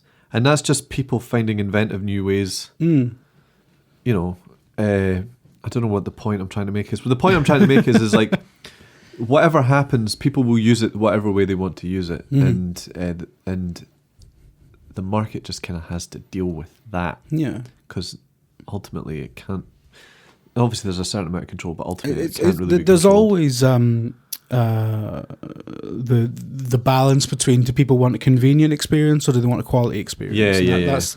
That's always been like in the music industry. That's always been the you know. So now you have like most people use Spotify, and then like a real hardcore group of people are buying everything on vinyl because that format came back massively.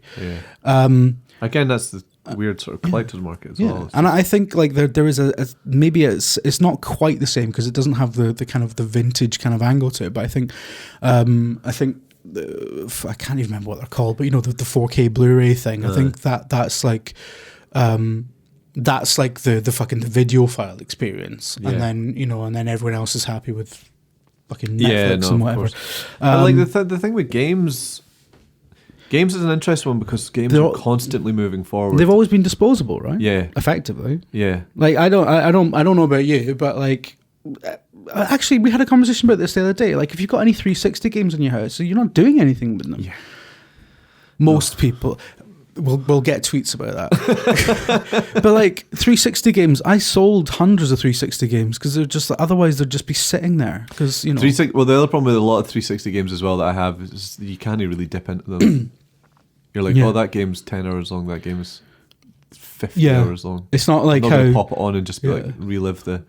It's not like people who, you know, can just stick Sonic and Knuckles on and complete it in 25 minutes while he's waiting for a fucking pizza to arrive, you know. Yeah, well, like you know, like old arcade games and all that. Yeah, exactly.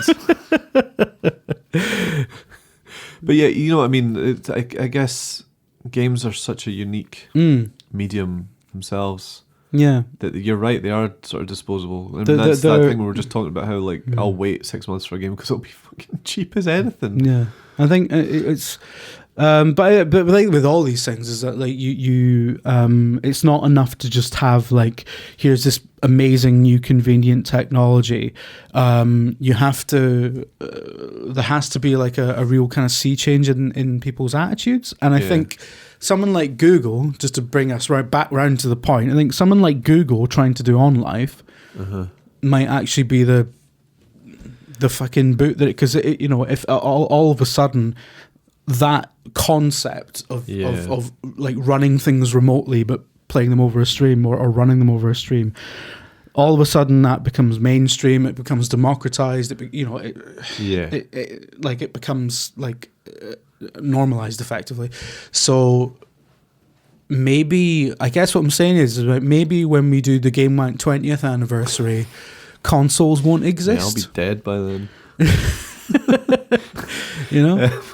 And people are always talking about like, the death of the console, as in not a platform, but like as in the death of the box that sits under your television. And maybe in 10 years' time, there's not going to be the box. Maybe there's not even going to be the television. Maybe you're just going to have a USB stick that just plugs into your fucking forehead. It's got a bit to Tomorrow's World, Yeah, which is exactly. also returning, by the way. Is it? Yeah, I think I'm doing a hell. one-off episode. Oh, see, fucking Brexit Britain, man.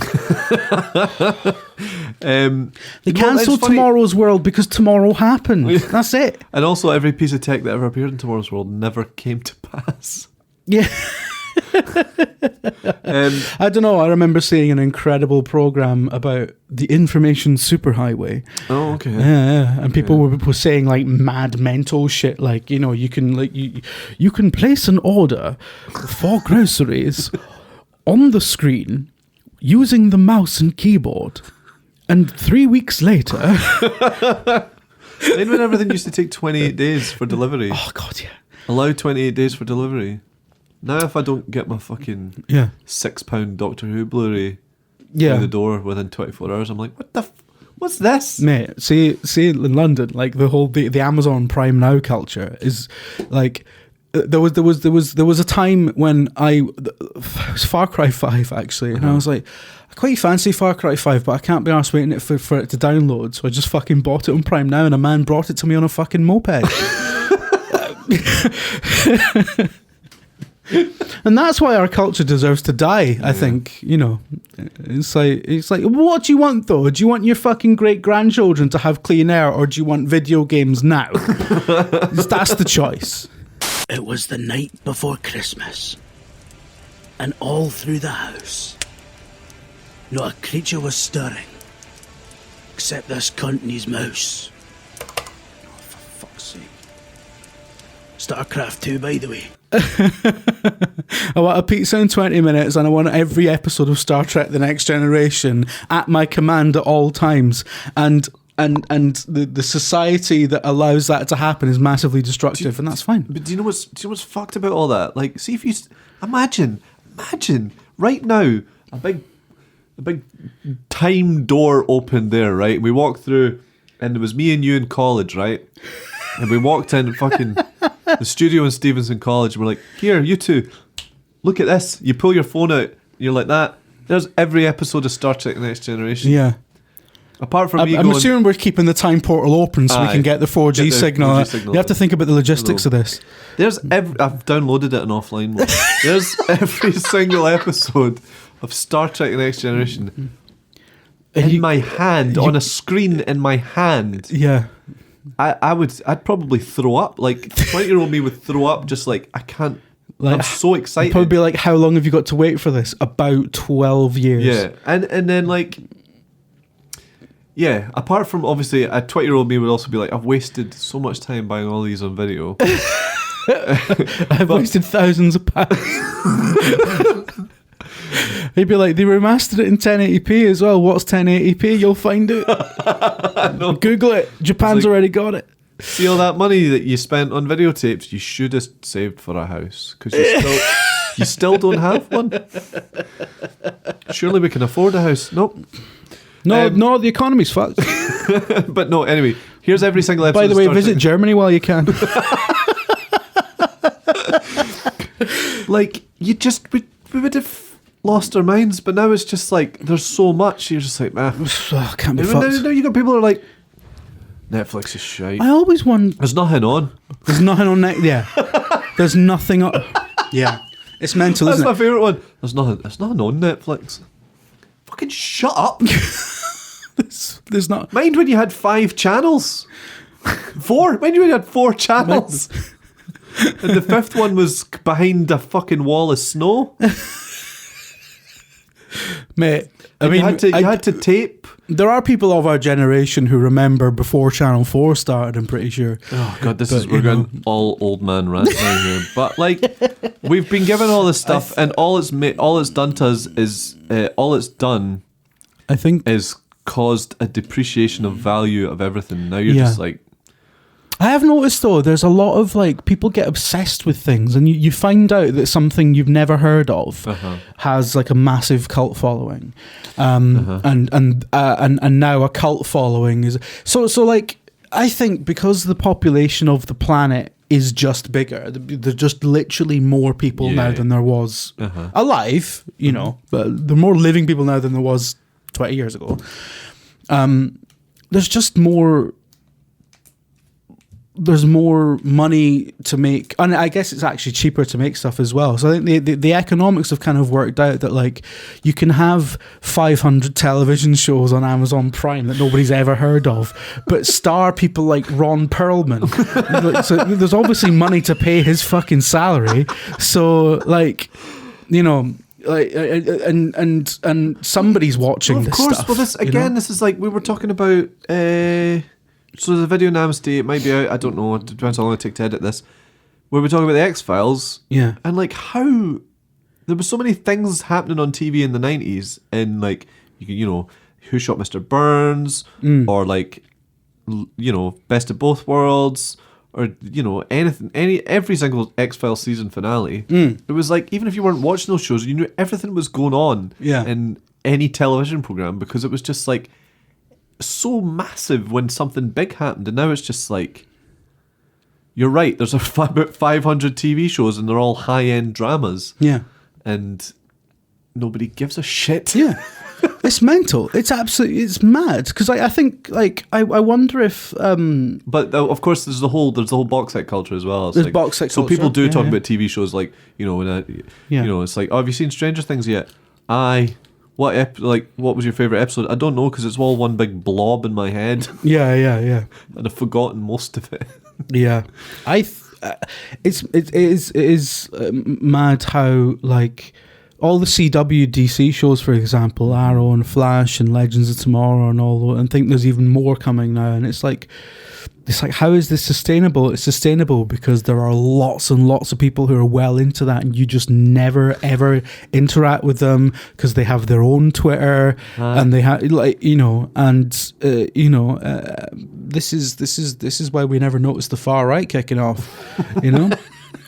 Every subculture just has a far right. Yeah, every subculture just has their own entire universe that they exist in now. It's mad.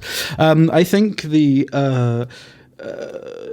I think the last sort of major water cooler moment I remember was probably like the first couple of seasons of Game of Thrones, and even now Game of Thrones has settled into something that I think.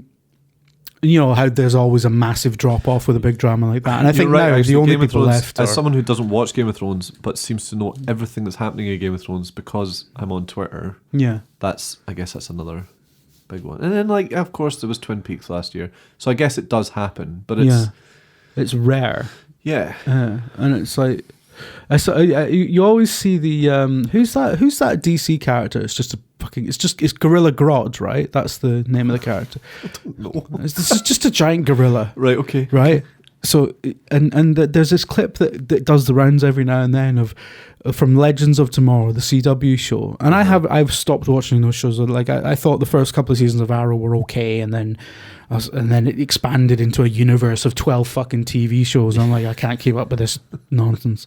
But there was there's this clip that always goes around of Gorilla Grodd going back in time and threatening to and basically trying to assassinate Barack Obama when he's a college student. So this gigantic gorilla bursts into Barack Obama's college dorm room and says, "Barack Obama, it would almost be an honor to kill you." And that does the rounds on Twitter. I see it come, you know, and it's usually people saying just like, man, I need to watch this shit because it's mental. Aye. And like that. Can you imagine like the X-Files doing that in the 90s? Can you imagine like? I don't know. A gigantic gorilla goes back in time to kill fucking Bill Clinton when he was a college student. That would be the equivalent, right? That would be one of the most talked about moments in television of all time. That sounds pretty late X-Files, to be honest. But, aye. No, it's weird. It's weird. Things... Oh, God. We're just two middle-aged men really unstuck in time. We kind of joked about this happening, but it's happened, and we didn't even... Yeah, complaining about the past. right up until like we started recording, we were like, let's not do that fucking memory lane shite. It's fucking ridiculous. It's no very dignified, is it? Feedback. Feed my back. Feedback is back. Feedback. Everyone's favourite. Remember we based that on the fucking Gwen Stefani single. The tick tock. Is that what it was? Yeah. Feedback. That's what it's meant to be. Yeah, it's meant to be a direct parody of that. Well, there you go. I didn't know that. I mean, why would you? It's only your fucking podcast. Right, we need to find some questions that aren't shite. I'm just gonna. Should I leave this up to you, or do you want me to have a look? Or sorry, or do you just do a wee fart there? That's a Gamewank staple. That's a classic Gamewank. Oh, it's back. Richie's passing wind. Because all of our audience are in Aberdeen, apparently. Passing wind. That sounded like fucking Scotty. Bro, I don't know, sir, and those are the facts.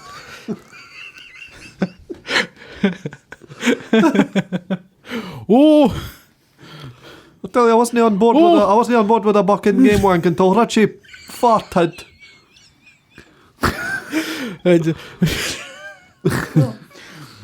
I thought it was shite until I farted after eating an onion pie. Fuck. Right. Okay. Here we go. Right into the patter void. You'll be wanting to open a window.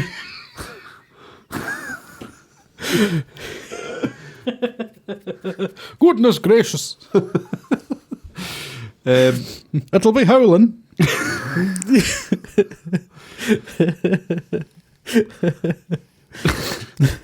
Not Richie, I'll tell you, his ass sounds howling.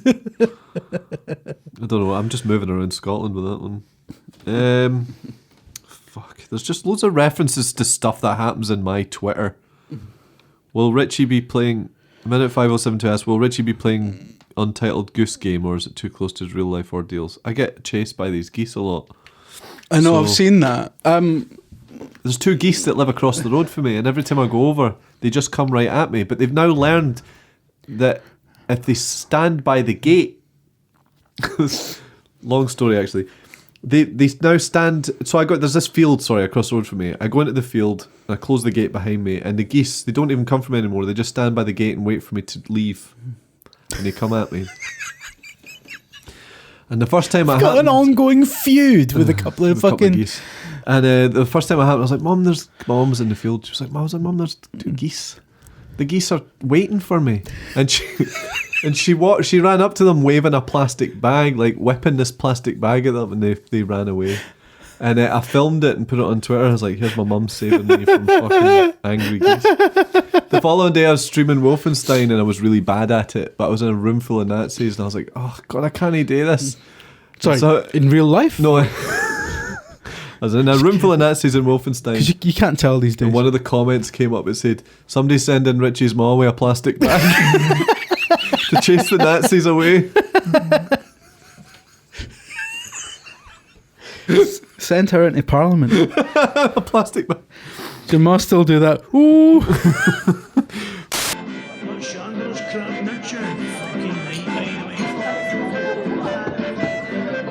got new FIFA mode. I fucking quality on it. Just away for a sight, hen.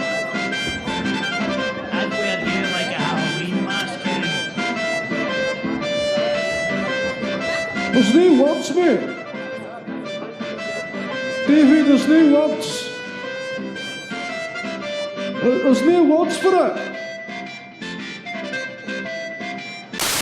Guy asks, how yous? We're good, Guy. We're all right. I think, Thanks, man. Yeah, I think we've both lived longer than we expected to. See if Gamewank becomes a once-a-decade affair. Mm-hmm. On the 8th year, on the 8th month of the 8th year.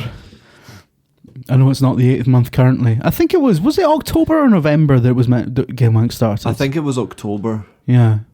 Because I think I remember we recorded the first episode and then put it, like, it was a two-parter. Mm-hmm. And... fucking two-parter. It was long, basically. A two-part premiere. Saturday, we recorded it on the Saturday and you put the first one up on the Monday. How's that for a turnaround time? Fuck me. I couldn't have had anything going on in my life back then. You had a child? A newborn child? Yeah, but just the one. That's yeah, okay. Also, a newborn, they don't really do anything when they're wee. Regular Gamewank questioner. Mm-hmm. The Sonic Mole. Oh, Sonic Mole, okay. Simon. Who's Andrew Ridgeley? He's the other guy in Wham. Thanks, Simon. Considering how things have panned out, is Richie comfortable with being the Andrew Ridgeley of Scottish amateur video games podcasting? Yeah, but you're alive and you're doing like... That means that you're on Good Morning Britain talking about your latest fucking cycling initiative that's designed to, like, you know, make young people healthier. And I am dead and most well known for ramming my car into a fucking Snappy Snaps. I'm not sure which of us comes off better. Oh, he was universally loved, though. He was. What, Sonic Moore? No. George Michael we're talking about, right? I love George Michael. I'm very sad he's away. Aye. Lost a lot of folk in that 10 year, haven't we? It'll be Shatner next. Don't you fucking dare. It Shatner's won't. got another 10 years at least. Fuck off. He's not. You think Five. he's going? Five. Do you think he's going to make it to 97? You know, it's like the funny thing about Stan Lee is, like, Stan Lee has been old. I feel like he's been old for the entire time that I've been aware of him. He's always been an old man, yeah. So you just assume people like that are going to keep going. Yeah. Like Attenborough, you're like, he'll just keep going. Yeah. 95 he went. I know. 95. Okay. Michael, space F91. Now the Gamewank archivist, by the way. Really? Yeah. Has he got all the episodes? How do we make him delete them? In the first episode of Gamewank, you reviewed Fable 2 and Fallout 3. Now in 2018, Lionhead are fucking dead, and Bethesda just launched the train wreck that's Fallout 76. Coincidence? Also, do you think that farming out 73 sequels in little over a decade has caused a lapse in quality? That's a good joke. That's a good joke there, Michael. So, I did think about this. Lionhead's gone. And I believe actually on the first episode it was Fable 2, Fallout 3, and Far Cry 2. That's right.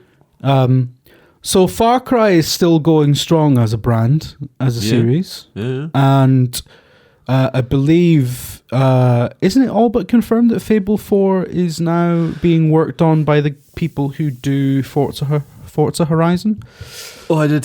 Playground? I didn't. I just heard rumblings of... So that's happening, because I think, basically, I think the next Xbox is going to have a raft of first-party stuff that, on a par with a 360, and it's going to be amazing. Mm-hmm. So I think things are kind of looking up, and I think Fallout 76's issues... I have played it. Yeah, I've been playing a bit of it. I did. There was a part of me that thought, because when they put out that statement, which may have been a mistake on their part, perhaps, because that was I remember reading that, and they were how they were basically saying it's going to be a wee bit buggy. It's mate, you're Bethesda. What are we talking here? It's. I really admire the effort, and I think it's a game that basically plays to none of Bethesda's strengths, and it actually leans on things that they're not really known to be good at. Okay. You know, which is a massive shame, because I think the game does have a lot going for it. But basically, what I think is, diplomatically speaking, it's going to be amazing in 50 patches time. So, okay. But I have been, you know what? I cannot disagree with any of the. I'm not going to sit here and say like. Here, I've got nothing. I've not played any of it. So no, because I don't want people to think like I'm shilling for Bethesda or anything like that. Like, I'm not going to disagree with any of the issues that people have with the game, because those issues are very real, and it's, you know, undeniably. Shilling for Bethesda was fucking Gamewank's alternative title. Yeah, absolutely. Undeniably a troubled game, and it has like major issues, and it's I think it's a bit of a misstep for the studio in a lot of ways. But having said that, I do think that it's got something, you know, because I've been playing it with you know, I've been playing it and ransacking houses, you know, and you know, I've been playing it with someone close to me, and we've been having a whale of a time. And I know, like, that's like every game is better when you play it with, you know, like someone you like.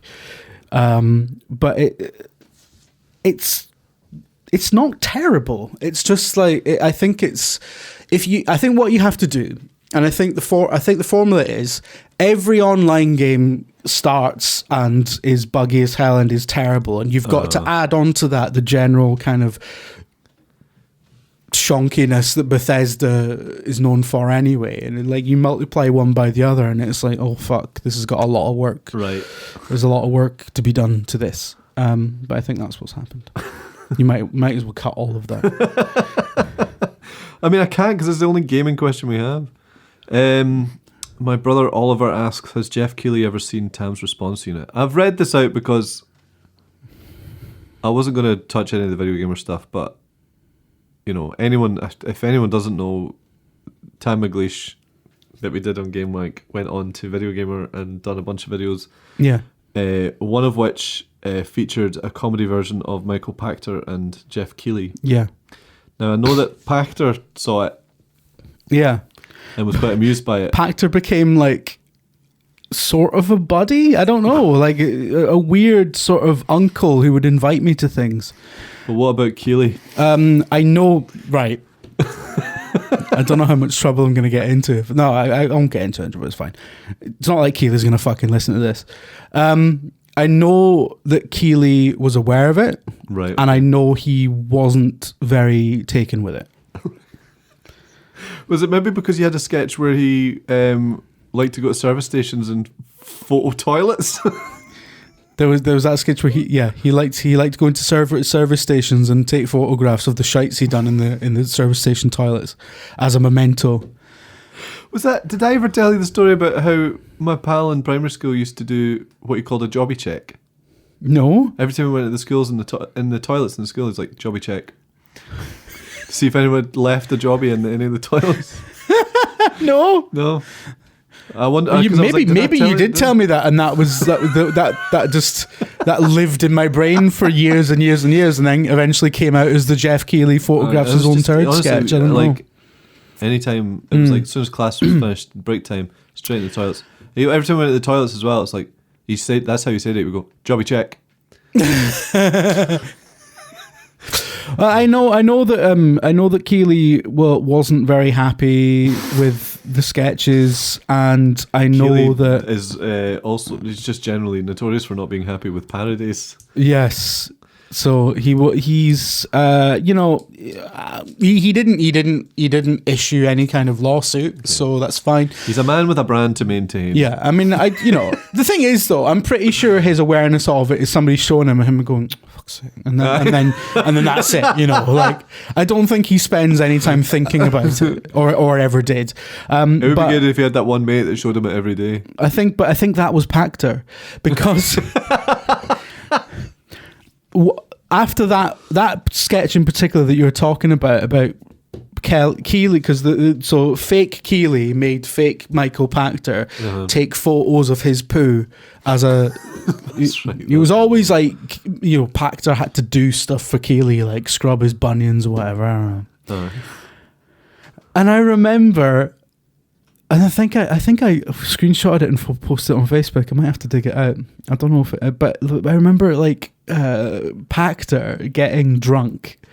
He was clearly off his nut. Because he loves drinking scotch. I know this. He tells me things. Okay. I've been pissed with him this year. Fucking hell, I sound like such a wanker. But he tweeted at Tam McGreish and at Jeff Keighley, who he was basically, "Merry Christmas, my friend. I love you, Tam. And I'm just getting ready to photograph Jeff Keighley's poo." He tweeted this. I'm pretty sure he deleted it the next morning, but he tweeted this, and incredible. And so he is. Look, the upshot is that Keighley is aware, and he wasn't happy about the whole situation. Here's a good one. Yeah. What's the most memorable game you've both played since Gamewank ended? Memorable? Mine's is Dark Souls. Because you've developed a personal relationship with that game. Oh, yeah. I streamed all of playing Dark Souls, and streaming was the only reason I got to the end of it, but that was a journey and a half. But it's also incredible. I mean, that game was like... have you ever played a game where you take so many... that you don't... Sorry. Have you ever played a game where you just assume certain things, or you assume that certain things you don't take certain things into account because you just assume that's not going to be in a game? I can't think of any specific examples, but it's like you're underestimating a game. I know exactly what you mean, and no examples are coming to the fore, but I always think I know what you mean when they play with it's just the depth. When they play with tropes, or like sometimes they do it deliberately, where it's like you're expecting like, well, this is obviously how this works because that's how games work, and then it turns out they've actually. And Dark Souls had such incredible depth in so many different areas. And I just assumed a lot of the time that wasn't the case. I was still thinking in terms of how other games I'd played would work. So, but also just in terms of a journey, it was. It was something else. And like as an adult, the amount of games I've pumped 90 hours into, you could count on one finger. So that's Dark Souls for me. Yeah. It's really difficult because memorable's really... It's also trying to figure out when you played something. Memorable is a really specific word, isn't it? Because like I can tell you lots of things I played that I thought were like excellent. If we just change the criteria to something, like a game that meant something to you or was really special. I don't know, because like I'm kind of like I was about to say The Witcher 3, but I don't think The Witcher 3 was special to me. I just thought it was very good. But I think it might have been, it's maybe one of the most significant things that's come out. Sorry, I got forward because I saw a stupid question, but we'll get that in a minute. But that actually, thinking about it, Gamewank 3 came out. Gamewank 3, Witcher 3 came out when Gamewank was still going, so that doesn't even count. I don't know. Actually, no. A Way Out as a co-op experience. Now that I think about it, because I actually played this weekend.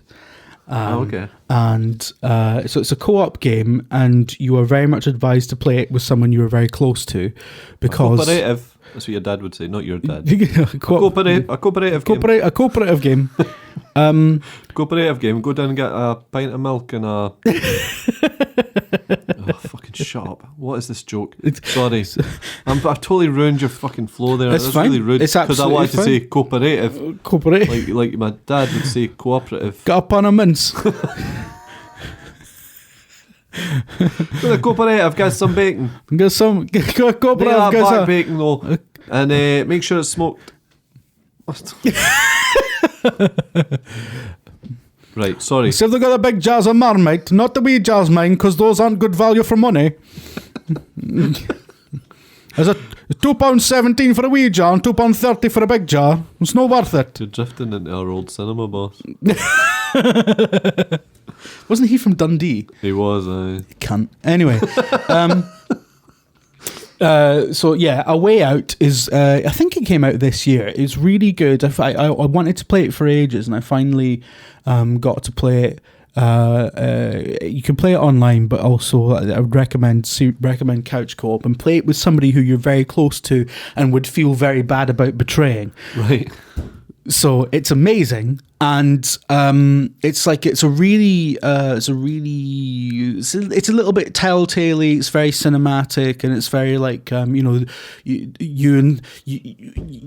there's these two convicts who and the story is they escape from prison, and there's like a big kind of like countrywide manhunt for them, and it's about the two of you working together to overcome obstacles and avoid the police and blah blah blah. And there's like and shit happens, and I don't want to spoil it, but it's like by the end, talking about being memorable. Yeah, the end of that game I think will really stay with people because it did with us when we played it. Oh, okay. And it is, but the mad thing about it is that you can't play it single player. Like it's a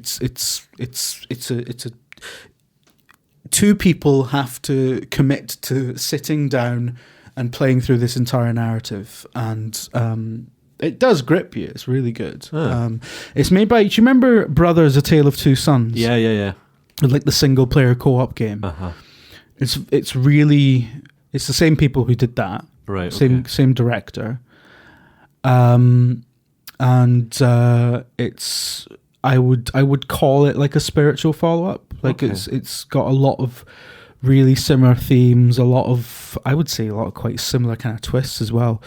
But yeah, memorable, I'd say, yeah, like that was really extremely, like that stayed with me.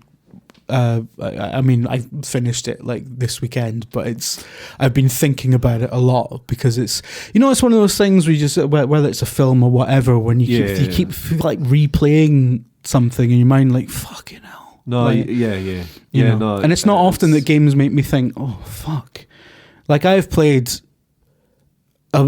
possibly 1 billion hours of Assassin's Creed, and I love Assassin's Creed. I'm just plucking it as an example out of thin air. But like, I don't think Assassin's Creed or Skyrim or any of the things I've plowed hours and hours into have ever made me go, fucking hell, No, I know. Might be the odd like fucking hell, but not a fucking hell. Yeah, it's a subtle distinction.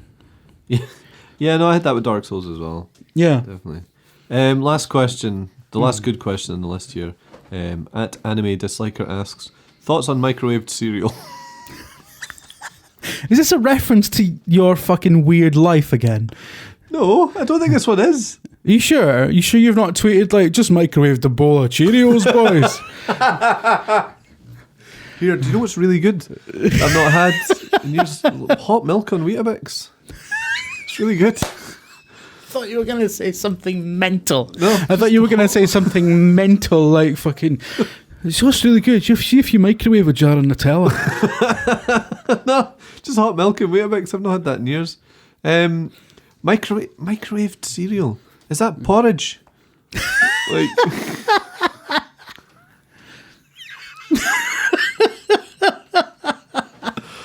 Oh man, is that porridge? Honestly, that question made me laugh so much. So I was just microwaved cereal. I kind of want to try it now. The only cereal I've eaten for ages is fucking muesli because I'm in my mid-30s. The thing they don't tell you about becoming like being someone as soon as you become someone who's in their mid-30s, you just turn into a tosser. Oh God, you just become like you become everything you hoped you never would. Our pal, I joined the Conservative Party.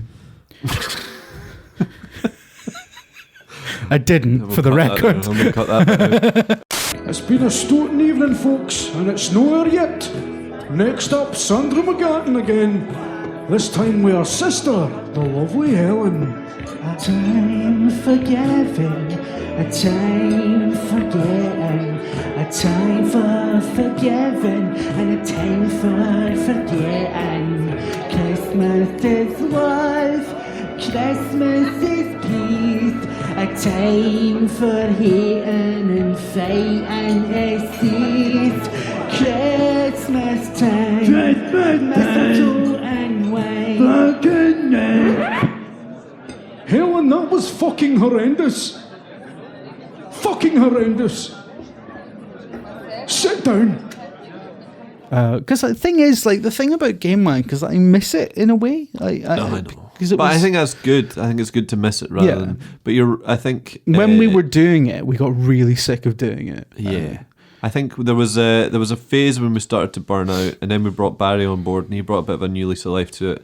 And then, but I think it started to happen again after a wee while. But I think ultimately, I think it did well, and we made it. I think we people seem to like it, and if people are listening, if someone's listening to this, it means they listened to it before, probably. Yeah, which is nice. So thanks for that.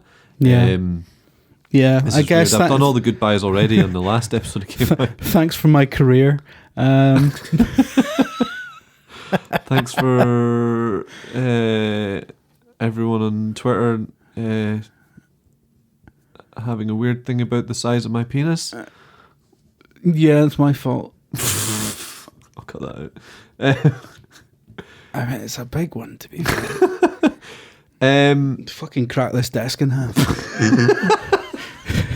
Just for reference, this desk is like a big fucking antique oak thing. It is, isn't it? This Airbnb is ridiculous. I know. This is like, have you rented this off Napoleon? It's ridiculous. It's mad. It's like 50 quid. I can't get over it. 50 quid. When you answered the door, I want to tell the people at home this. As soon as I walked in here, we mentioned earlier we were talking about how swish it was, but one of the first things Richie said was 50 quid. 50 quid. In that way where, like, a sort of a middle-aged Scottish man, you don't quite know if they mean that's too much or that's quite cheap. Because if it was too much, you'd be like, 50 quid? 50 quid? Exactly the same thing. Oh no. How much was that carton of Ribena? It was like 35p. 65 pence.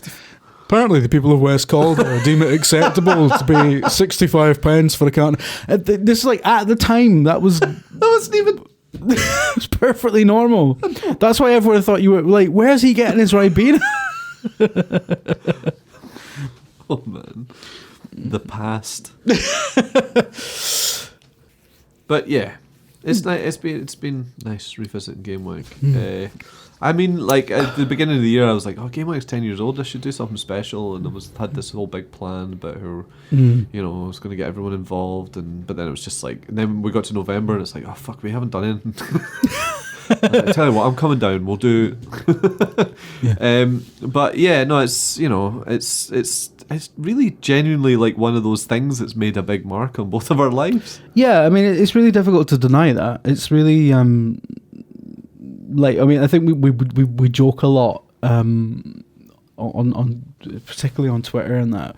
We've joked a lot over the years about, oh, give old it fucking, every time we get asked about it, oh, shite. But it's fucking. It was something I think we're both quite right to be proud of it, and it did take us places. I'd say practically in all of my circle of friends comes from doing all of that sort of stuff as well, and yeah, it's been nice. I mean, my entire in your career, like almost my entire life, basically everything apart from my kids has come as almost a direct result of doing Gamewank. Like where I'm living and what I'm doing for a living and everything really. It's been the funniest thing was if someone asked me what I was, if a normal adult human asked me what I was doing today, I'd lie.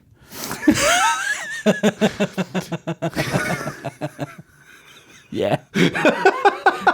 I've already lied today.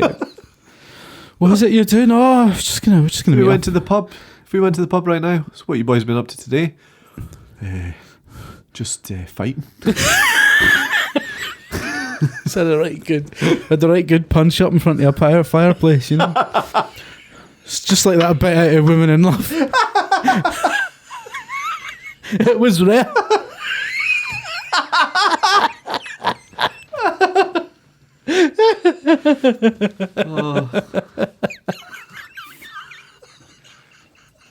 Then we had the bath.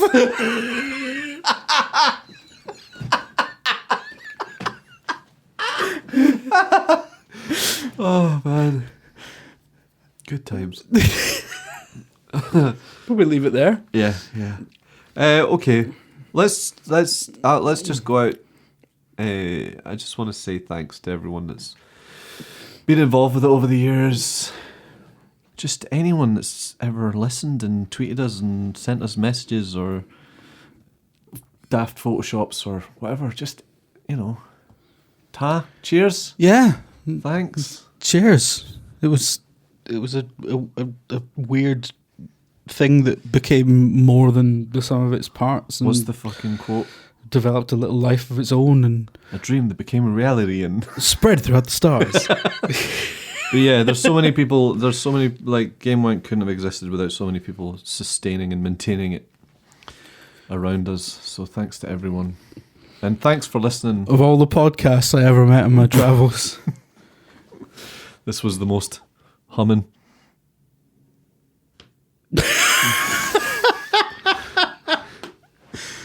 That took you a wee while. I was like, oh god, that one went down badly.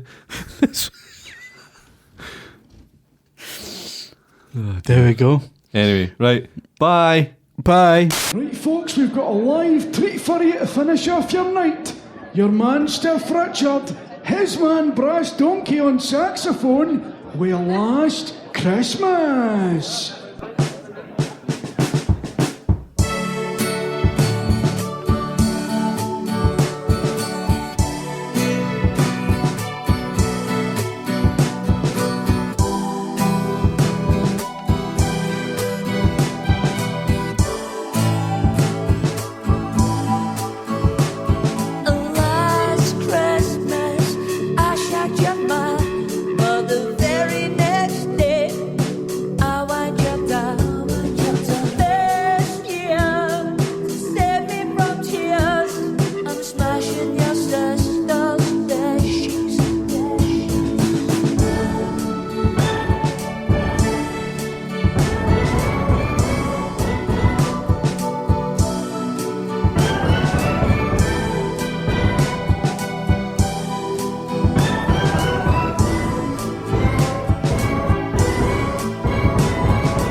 Johnson, my God, I thought you were someone else. I'm sorry.